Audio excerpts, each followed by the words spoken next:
Hi అందరికీ నమస్కారం. నేను Sanjay Chowdary Magandi. Welcome to my channel Sanjay Magandi cut stitch. ఈరోజు మీకు ఒక బ్యూటిఫుల్ టాపిక్ అనమాట. ఈ బ్యూటిఫుల్ ఫ్రాక్ అనేది ఏ విధంగా కట్ చేసి స్టిచ్ చేయాలనేది ఈరోజు ఒక బ్యూటిఫుల్ టాపిక్. దానికోసం ప్రతి డీటెయిల్స్ అనేది ఈ ఫ్రాక్ ఏ విధంగా డిజైన్ చేశాను, ఈ కళ్ళు ఏ విధంగా వచ్చింది, స్ట్రక్చర్ మొత్తం ఎలాగా యాడ్ అయింది అనేది, షేప్ ఏ విధంగా వచ్చింది అనేది ప్రతి ఒక్క డీటెయిల్ అనేది ఈ వీడియోలో ఉంది. చూడండి, నచ్చితే like and share. Any comment సెక్షన్లో కామెంట్ చేయండి, ఏదైనా సరే. ఓకేనా? Let's watch. సో ఈ టైప్ ఆఫ్ బాల్ గౌన్ అనేది మీరు కూడా చాలా ఈజీగా డిజైన్ చేయొచ్చు. ఈ గౌన్లో స్పెషల్ ఏంటంటే ఈ కల్లీ షేప్ అనేది ఇలా ఈ విధంగా రౌండ్ ఎలా వచ్చింది అనేది నేను ఈ వీడియోలో డీటెయిలింగ్ చెప్తున్నాను. లెట్స్ వాచ్, ఎక్కడ స్కిప్ చేయొద్దు. సో ఫస్ట్ మనం కాటన్ లైనింగ్తో ఒక కల్లీ కట్ చేసుకోవాలి. ఆ తర్వాత సేమ్ కాటన్ లైనింగ్ ప్రకారంగా ఈ విధంగా సాటిన్ క్లాత్ కూడా సేమ్ కల్లీని ఈ విధంగా కట్ చేసుకోవాలి. ప్రతి ఒక్క కల్లీకి ఏంటంటే ఫస్ట్ మనము ఇది ఫీజింగ్ అనమాట, పేపర్ ఫీజింగ్. ఈ పేపర్ ఫీజింగ్ అనేది సాటిన్ క్లాత్కి మనము అటాచ్ చేసుకోవాలి, అంటే ఐరన్ చేసుకొని అంటించుకోవాలి. అయితే ఫస్ట్ ఏంటంటే ఈ యొక్క సాటిన్ కల్లీని ఆ పేపర్ ఫీజింగ్కి సమానంగా ఈ కల్లీ అనేది కట్ చేసుకోవాలన్నమాట. ఈ యొక్క సాటిన్ క్లాత్కి ఈ యొక్క పేపర్ ఫీజింగ్ అనేది అంటించుకున్న తర్వాత ఆ కల్లీ చాలా లుక్ బాగుంటుంది, స్టిఫ్ కూడా ఉంటుందన్నమాట. ఎందుకంటే బాల్ గౌన్ యొక్క కల్లీస్ కొంచెం డిఫరెంట్ ఉంటాయి, ఎందుకంటే అవి ఒక రౌండ్ షేప్ లాగా ఉంటాయి అన్నమాట. దానివలన ఈ స్టిఫ్ అనేది ఈ సాటిన్ క్లాత్కి అటాచ్ చేయడం వలన చాలా చాలా బ్యూటిఫుల్గా కనిపిస్తుంది. అవుట్పుట్ కంప్లీట్గా అయిన తర్వాత ఇప్పుడు ఈ కల్లీ కంప్లీట్ అయిపోయింది కదా, అలాగే ప్రతి కల్లీ కూడా సమానంగా ఈ విధంగా ఆ పేపర్ పీసింగ్ని సమానంగా కట్ చేసేసుకోవాలన్నమాట ప్రతి ఒక్కటి.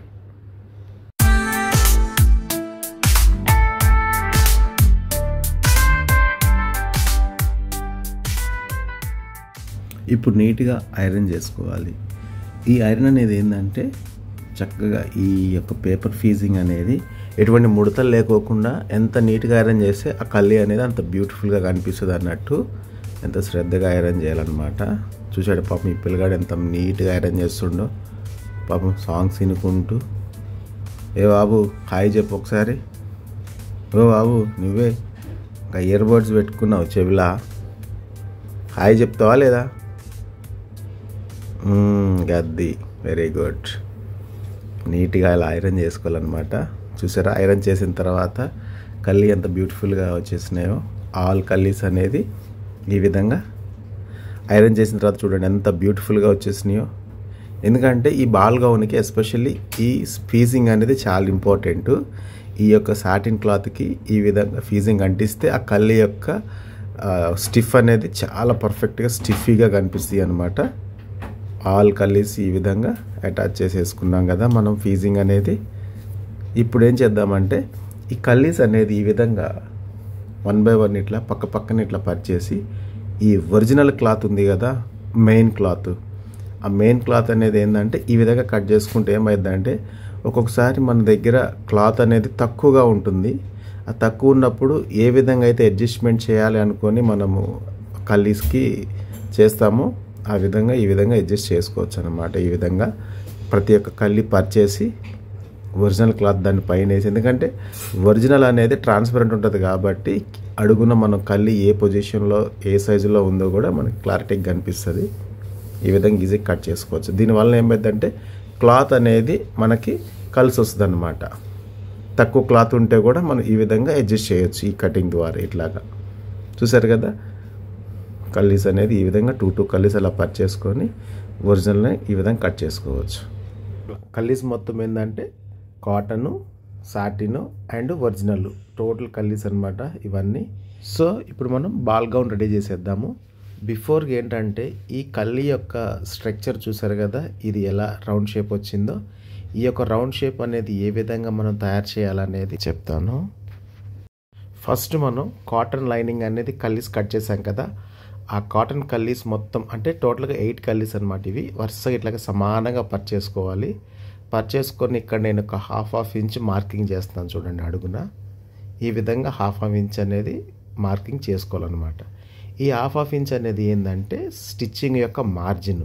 ఎందుకంటే ప్రతి ఒక్క కల్లీకి సేమ్ మనం ఎంతైతే స్టిచ్ చేస్తున్నామో అంతే స్టిచ్ అనేది ప్రతి ఒక్క కల్లీకి రావాలన్నమాట. కొంచెం ఎక్కువ తక్కువ రావడం ఇలాంటివి రావద్దు. అందుకోసమని కల్లీస్ మొత్తం ఈ విధంగా చేసుకొని నేను సమానంగా ఎగ్జాక్ట్గా హాఫ్ ఇంచి స్టిచ్చింగ్ మార్జింగ్ అనేది చేసేస్తున్నాను అనమాట.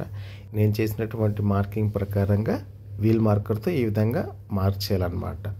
ఎందుకంటే ప్రతి ఒక్క కల్లీ అనేది లోడింగ్ స్టిచ్చింగ్ వచ్చేస్తుంది. ఇప్పుడు చూడండి, కల్లీ యొక్క అడుగును చూసారు కదా, ఈ అడుగున ఏ విధంగా అయితే స్టిచ్చింగ్ అనేది కనిపిస్తుందో నీట్గా ఆ విధంగా అన్ని కల్లీస్ స్టిచ్ అవ్వాలన్నమాట. అందుకోసమని ఈ యొక్క మార్కింగ్ వీల్ మార్కర్తో మార్క్ చేసేసేయాలి. ఎందుకంటే ఈ మార్కింగ్ అనేది చాలా ఇంపార్టెంట్. ఈ మార్జిన్ అనేది ఎంత పర్ఫెక్ట్గా మనం స్టిచ్ చేస్తామో అంత నీట్గా అడుగును మాత్రం నీట్గా వస్తుందన్నమాట. లేదా అంటే ఈ మార్కింగ్ లేకపోతే ఎగుడు దిగుడు వచ్చేస్తుంది. ఇప్పుడు మనం ఏదైతే వీల్ మార్కర్తో మార్క్ చేసామో ఆ మార్కింగ్ పైన ఒక్క పావించ్ అనేది ఈ విధంగా ఒక టిక్ తీసేసుకోండి. ఈ పావించ్ టిక్. మళ్ళీ ఈ పావించ్ నుంచి ఏం చేస్తారు, ఒక 7 ఇంచెస్ అనేది ఈ విధంగా పైకి తీసేసుకోండి నేను చూపించిన విధంగా. మళ్ళీ ఆ టిక్ దగ్గర నుంచి ఆ 7 ఇంచ్ టిక్ దగ్గర నుంచి మళ్ళీ ఇంకొక 7 ఇంచ్ అనేది ఈ విధంగా టిక్ చేయండి. అలాగా కంప్లీట్గా ఇంకొకటి 7 ఇంచెస్. ప్రతి ఒక్క టిక్కి 7 ఇంచెస్ గ్యాప్తో ఈ విధంగా మార్కింగ్ అయితే చేయాలి. ఎందుకంటే ఈ మార్కింగ్ అనేది దేనికోసం అనేది నేను ఇప్పుడు చెప్తాను. నేను చెప్పే ప్రతి ఒక్క పాయింట్ని మీరు గుర్తుపెట్టుకోండి. ఇప్పుడు టిక్స్ అన్నీ అయిపోయినాయి కదా. ఇప్పుడు మనం ఎక్కడెక్కడైతే 7 ఇంచెస్ మార్కింగ్ చేసుకున్నామో ఆ 7 ఇంచెస్ ప్రకారంగా ఈ విధంగా స్కేల్తో స్ట్రైట్గా లైన్స్ కొట్టేసేయండి అన్నిటికీ. కంప్లీట్గా ఏంటంటే ఫస్ట్ లైన్ దగ్గర నుంచి 7 ఇంచెస్ అనేది సమానంగా ఆ కార్నర్లో ఒక టిక్, ఈ కార్నర్లో ఒక టిక్, అంటే లైన్ అనేది ఫస్ట్ లైన్కి, సెకండ్ లైన్కి, థర్డ్ లైన్ అంటే లైన్స్ మొత్తం సమానంగా 7 ఇంచెస్ అనేది పర్ఫెక్ట్గా రావడం కోసం ఈ విధంగా మార్కింగ్ అనేది చేసేయండి అన్నమాట.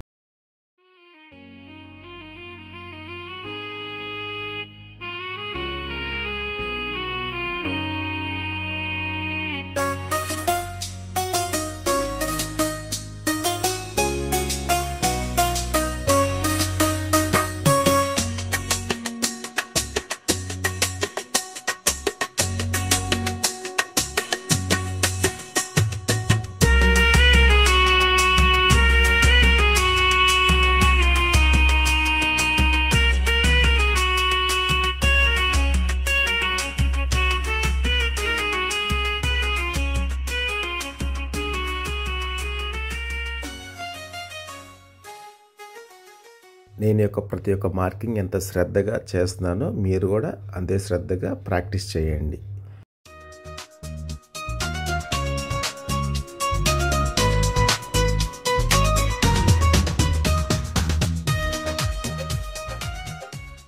ఇప్పుడు మనం గీసిన ప్రతి ఒక్క గీతకి ఈ విధంగా వీల్ మార్క్ అయితే చేసేసేయాలి. 8 కల్లీస్ యొక్క ప్రతి ఒక్క గీత సమానంగా ఉండాలి. అందుకే ఇలాగా వీల్ మార్క్ చేయాలన్నమాట.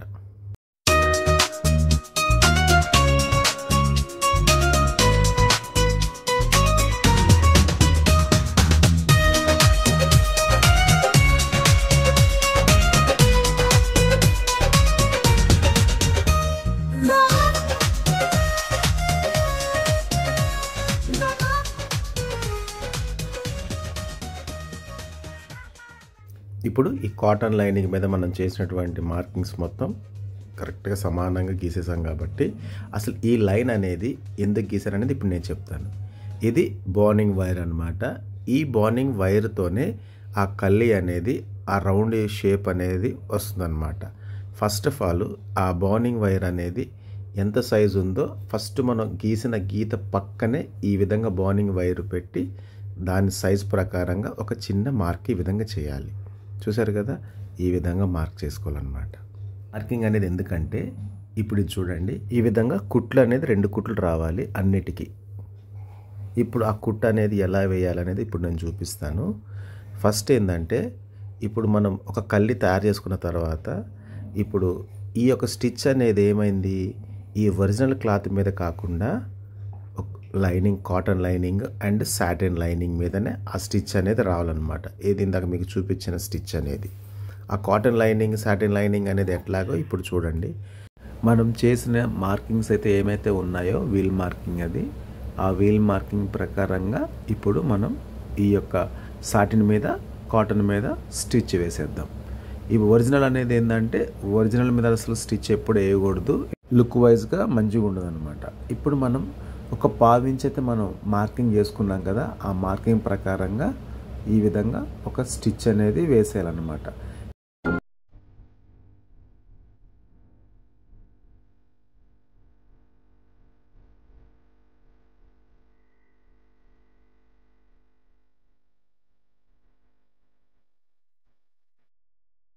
అలాగే మిగతా మార్కింగ్స్ ఉన్నాయి కదా, ఆ మార్కింగ్ మీద కూడా ఈ విధంగా స్టిచ్ అనేది రావాలన్నమాట. ఇక్కడ మనం కల్లీస్కి మార్కింగ్ వేసి వీల్ మార్క్ చేసాం కదా, ఆ వీల్ మార్క్ ప్రకారంగా ఈ విధంగా స్టిచ్ అనేది ప్రాపర్గా రావాలన్నమాట నీట్గా.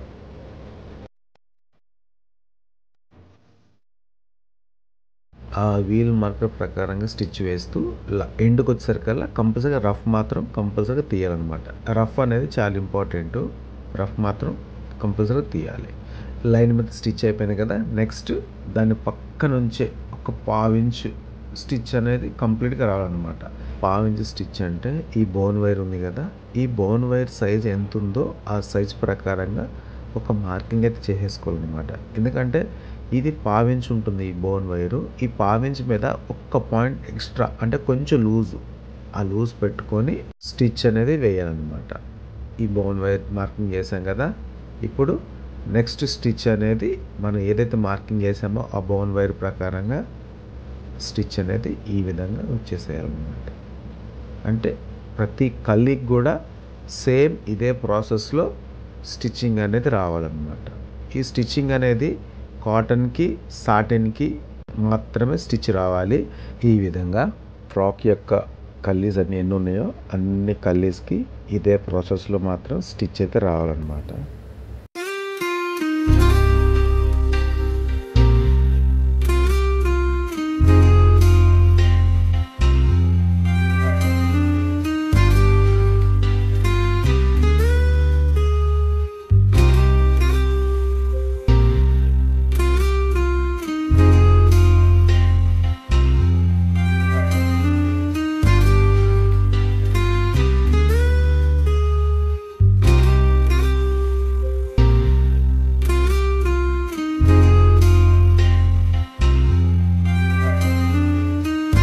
చూస్తున్నారు కదా స్టిచ్ ఏ విధంగా వచ్చిందో.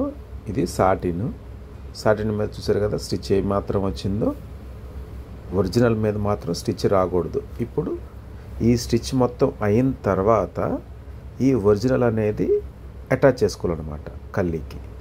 ఎందుకంటే ఒరిజినల్ మీద స్టిచ్ పడితే ఏమవుతుందంటే లుకింగ్ అనేది అంత మంచిగా ఉండదు, కాబట్టి ఒరిజినల్ అనేది పక్కగా జరిపేసి కాటన్ మీద సాటిన్ మీద స్టిచ్ అయితే రావాలి. ఇప్పుడు స్టిచెస్ అయితే అయిపోయినాయి కదా, ఇప్పుడు ఒరిజినల్ అనేది అటాచ్ చేసి పడేసేయాలి మొత్తం అన్నిటికీ. మనం ఎక్కడైతే టూ లైన్స్కి లైన్ కొట్టామో అక్కడ మాత్రం స్టిచ్ రాకోకుండా పక్కకు జరిపేసి ఈ విధంగా స్టిచ్ అనేది వేసేసేయాలన్నమాట. కల్లీకి అటాచ్ చేసేసేయాలి ఒరిజినల్ని.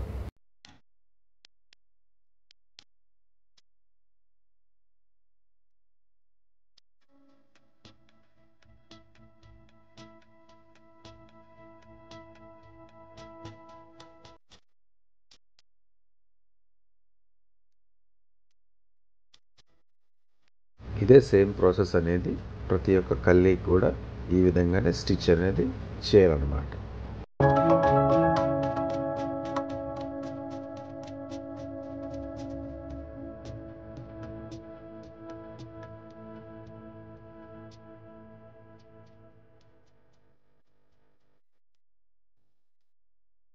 సో ఇప్పుడు మనం ఏదైతే డబుల్ స్టిచెస్ అయితే వేసామో ఆ స్టిచెస్ మిడిల్లో ఇప్పుడు మన బోన్ వైర్ అనేది ఫిట్ చేయాలన్నమాట. ఈ బోన్ వైర్ సైజ్ ప్రకారంగానే మనం స్టిచ్ చేసాం కాబట్టి అదే సైజ్ ప్రకారంగా ఈ బోన్ వైర్ అనేది ఫిట్ అవుతుంది అనమాట. ఇప్పుడు ఈ స్టిచెస్ ఉన్నాయి కదా, దీని మిడిల్లో ఈ బోన్ వైర్ అనేది ఇలా ఫిట్ చేయాలి. కాకపోతే ఈ సేమ్ యాజ్ ఇలా ఫిట్టింగ్ చేస్తే వెళ్ళదు. ఇప్పుడు బోన్ వైర్ని ఏం చేయాలంటే కత్తెరతో ఇలా క్రాస్గా కట్ చేసుకోవాలి.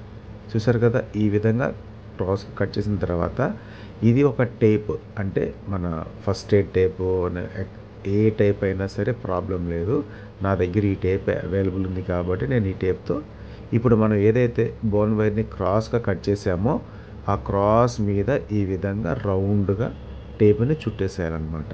ఈ టేపుని చుట్టడం వల్ల ఏమవుతుందనంటే మనం ఏదైతే కల్లీకి డబల్ స్టిచ్ వేసామో ఆ స్టిచ్ గుండా ఈ ఈ క్రాస్గా కట్ చేసిన దాన్ని ఈజీగా మనం ఫిట్ చేయొచ్చు అనమాట. ఇప్పుడు చూడండి, మనం ఈ విధంగా క్రాస్గా కట్ చేసాం కదా, దీన్ని ఇంత ఈజీగా ఆ యొక్క స్టిచెస్ మిడిల్లో ఈ విధంగా ఈజీగా ఫిట్ చేయొచ్చు అనమాట. ఈ విధంగా సో ప్రతి పాయింట్ అనేది మీరు చాలా ఈజీగా క్యాచ్ చేయగలిగితే కనుక ఈ టైప్ ఆఫ్ బాల్ గౌన్స్ అనేది మీరు కూడా చాలా ఈజీగా కుట్టొచ్చు. ఎందుకంటే ఈ ప్రాసెసింగ్ అనేది చాలా ఇంపార్టెంట్. ఈ టైప్ ఆఫ్ బాల్ గౌన్కి మీరు కూడా చాలా ఈజీగా నేర్చుకోవచ్చు. కొత్తగా చేయాలనుకున్న వాళ్ళకి నేను చెప్పిన ప్రకారంగా చేయగలిగితే మీరు చాలా సింపుల్గా ఫాస్ట్గా స్టిచ్ చేసేయవచ్చు. చూస్తున్నారు కదా, ఈ యొక్క బోన్ వైర్ని నేను ఏ విధంగా అయితే ఈ యొక్క స్టిచ్చెస్లో ఫిట్ చేస్తున్నానో. ఏంటంటే మరీ టైట్గా స్టిచ్ చేయొద్దు, కొంచెం లూజ్ పెట్టుకోవాలి అంతే. మరీ టైట్గా అంటే ఈ యొక్క బోన్ వైర్ అనేది ఎక్కదనమాట, ఫిట్ కాదు. అందుకే జస్ట్ 1 పాయింట్ లూజ్ పెట్టుకుంటేనే ఈ బోన్ వైర్ అనేది సెట్ అవుతుంది అనమాట. ఈ విధంగా ఇదే విధంగా కల్లీస్ అన్నిటికీ కూడా బోన్ వైర్ అనేది ఇదే ప్రాసెస్లో ఫిట్ చేయాలన్నమాట. ఎందుకంటే బోన్ వైర్ అనేది కార్నర్లో కట్ చేసి టేప్ అటాచ్ చేసి ఈ విధంగా ఎక్కించాలన్నమాట. ప్రతి ఒక్క కల్లీకి సేమ్ ఇదే ప్రాసెస్ ప్రకారంగా చేయాలి.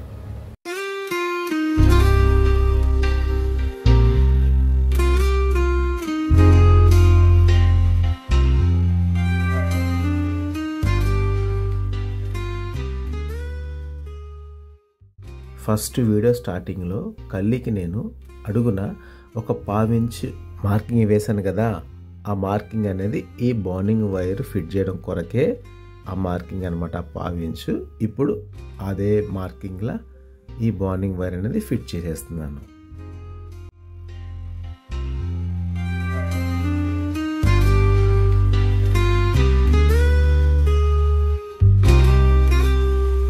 ఈ బోన్ వైర్ అనేది ఈ యొక్క ball gowns, any ball gown అంటే ఈ టైప్ ఆఫ్ వచ్చిన కల్లి యొక్క బాల్ గౌన్స్కి ఇదే విధంగా ఈ బోన్ వైర్ అనేది ఈ విధంగా క్రాస్ కట్ చేసుకోవాలి. చేసిన తర్వాత ఏదైతే మన దగ్గర అవైలబుల్ టేప్ ఉందో ఆ టేప్తో ఈ విధంగా రౌండ్గా చుట్టాలన్నమాట.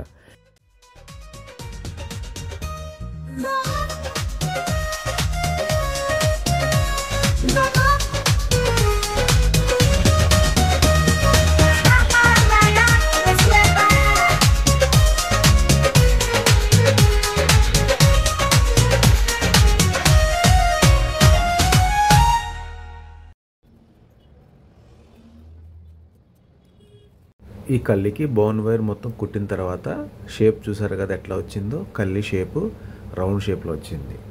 ఇప్పుడు ఈ బాల్ గౌన్ యొక్క కల్లీస్ మొత్తం ఏంటంటే అటాచ్ చేసేద్దాం. తయారు చేసినటువంటి బాల్ గౌన్ యొక్క కల్లీస్ అన్నిటిని ఈ బోనింగ్ వైర్ మీద నుంచే స్టిచ్ రావాలన్నమాట. స్టిచ్చింగ్ అయితే పడుతుంది కంపల్సరిగా. ఈ బోన్ వైర్ మీద నుంచే ఈ కల్లీస్ అనేది స్టిచ్ చేస్తూ అటాచ్ చేసేసారనమాట కంపల్సరిగా.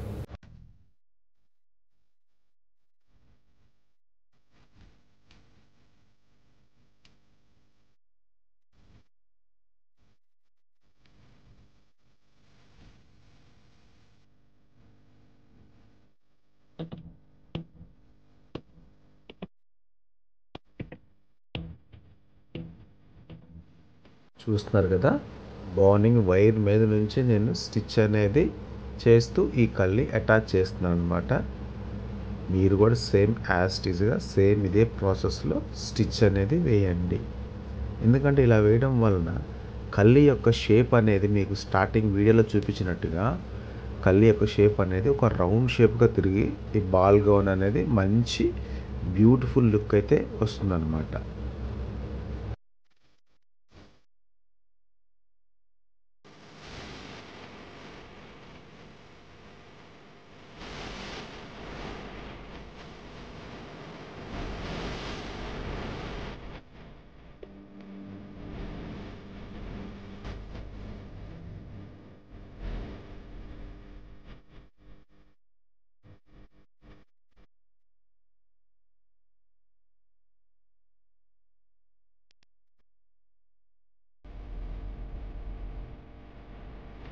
ఈ కల్లీస్ మొత్తం స్టిచ్ చేసిన తర్వాత ఫైనల్గా ఓవర్లాక్ కూడా చేయొచ్చు.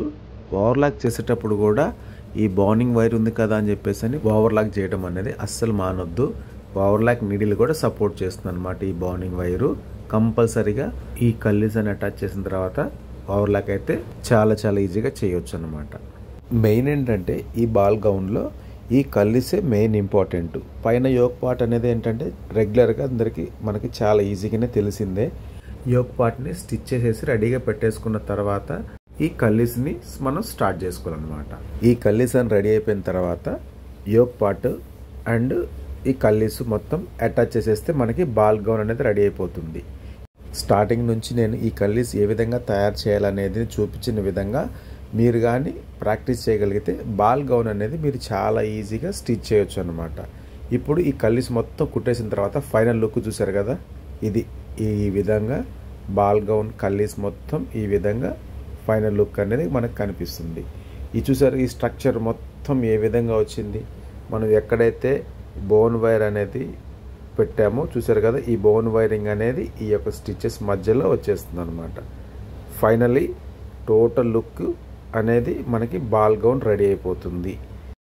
బాడీ అటాచ్ చేసిన తర్వాత టోటల్ అవుట్పుట్ ఇదిగో ఈ విధంగా ఫ్రాక్ అనేది కంప్లీట్గా ఫైనల్ లుక్ ఎంత బ్యూటిఫుల్గా వచ్చింది చూసారు కదా.